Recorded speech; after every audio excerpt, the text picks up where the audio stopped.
നമസ്കാരം. റാഫ്റ്റോക്ക് ഫുട്ബോളിലേക്ക് അവർക്കും സ്വാഗതം. തകർപ്പൻ വിജയമാണ് അർജന്റീന സാംബിയയ്ക്ക് മേൽ നേടിയിരിക്കുന്നത്. ലയണൽ മെസ്സി കളിയിൽ ഗോളടിക്കുകയും ചെയ്തു. അതിനുശേഷം ലയണൽ സ്കലോനി മാധ്യമങ്ങളെ കണ്ടപ്പോൾ പറയുന്നു, 1000 ഗോളുകൾ.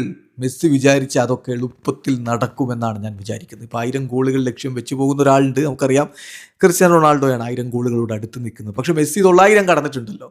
അപ്പോൾ ഈ ഒരു സാഹചര്യത്തിലാണ് കോച്ചിൻ്റെ ഈ വാക്കുകൾക്ക് പ്രാധാന്യം വരുന്നത്. കോച്ച് പറയുന്നു, I think if Messi wants, I M confident he can reach 1000 goals. മെസ്സിക്ക് വേണമെന്ന് വെച്ചാൽ എനിക്ക് വിശ്വാസമുണ്ട് അദ്ദേഹത്തിന് 1000 ഗോളുകളിലേക്ക് എത്താൻ പറ്റുമെന്ന്. പിന്നെയുള്ള ചോദ്യം, മെസ്സി ഇനി അർജന്റീനയിൽ കളിക്കുമെന്ന് പറഞ്ഞാൽ അർജന്റീൻ ദേശീയ ടീമിന് വേണ്ടി കളിക്കുമെന്നല്ല, അർജന്റീൻ മണ്ണിൽ ദേശീയ ടീമിന് ജേഴ്സി അണിഞ്ഞ് കളിക്കുമോ എന്ന് പറഞ്ഞാൽ വേൾഡ് കപ്പിന് മുമ്പ് ഇനി വേറെ നാട്ടിൽ കളിയില്ല. വേൾഡ് കപ്പ് കഴിഞ്ഞാൽ മെസ്സി വിരമിക്കുമോ എന്നാ ചോദ്യം.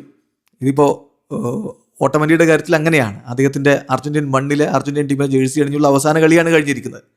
അതുപോലെയാകുമോ മെസ്സിയുടെ കാര്യവും എന്നുള്ള ചോദ്യം വരുമ്പോൾ കോച്ച് ലയണൽ സ്കലോനി പറയുന്നു, മെസ്സിയുടെ കാര്യത്തിൽ അദ്ദേഹത്തിന് വേണമെന്ന് വിചാരിച്ചാൽ വീണ്ടും അദ്ദേഹത്തിന് ഇവിടെ വന്ന് കളിക്കാം.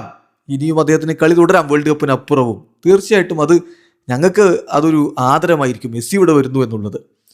സോ അദ്ദേഹത്തിന് കോമ്പീറ്റ് ചെയ്യാൻ ഉള്ളൊരു ത്വര ഇപ്പോഴും മനസ്സിലുണ്ട്. അത് വേണമെങ്കിൽ അദ്ദേഹത്തിന് ഇനിയും ചെയ്യാം. ഹോപ്പ്ഫുള്ളി അദ്ദേഹം ഇനിയും ഇവിടെ വരും, നമ്മൾ അദ്ദേഹത്തിൻ്റെ കളി എൻജോയ് ചെയ്യും എന്നാണ് ഞാൻ പ്രതീക്ഷിക്കുന്നത് എന്ന് കോച്ച് ലയണൽ സ്കലോനി പറയുന്നു. സോ കോച്ചിൻ്റെ പ്രതീക്ഷ എന്താണെന്ന് വെച്ചാൽ വേൾഡ് കപ്പ് കഴിഞ്ഞാലും മെസ്സി അർജന്റീൻ ദേശീയ ടീമിൽ കളിക്കും എന്നുള്ളതാണ്. അത് തന്നെയാണോ സംഭവിക്കുന്നത് കാത്തിരുന്ന് കാണണം. കാരണം മെസ്സി ഈ വേൾഡ് കപ്പിന് പോകുമെന്ന് പോലും ഇപ്പോഴും കൺഫേം ചെയ്യുന്നില്ല. അദ്ദേഹം അത് ഡേ ബൈ ഡേ ആയിട്ട് എടുക്കാം, സമയമാകട്ടെ അപ്പോൾ പറയാം, അങ്ങനെയാക്കാം ഇങ്ങനെയാക്കാന്ന് പറഞ്ഞു പോവുകയാണ്. മെസ്സി ഒന്നിനെക്കുറിച്ചും ഇപ്പോൾ ദീർഘമായിട്ട് ഒരു പ്ലാനിട്ട് പറയാറില്ല. വരുന്നത് ആസ്വദിച്ച് സന്തോഷമായിട്ട് അങ്ങ് പോവുകയാണ്. വീഡിയോ അവസാനിക്കുന്ന ഫുട്ബോൾ ലോകത്തെ കൂടുതൽ വിശേഷങ്ങളുമായി റാഫ്റ്റോക്സ് എത്താം.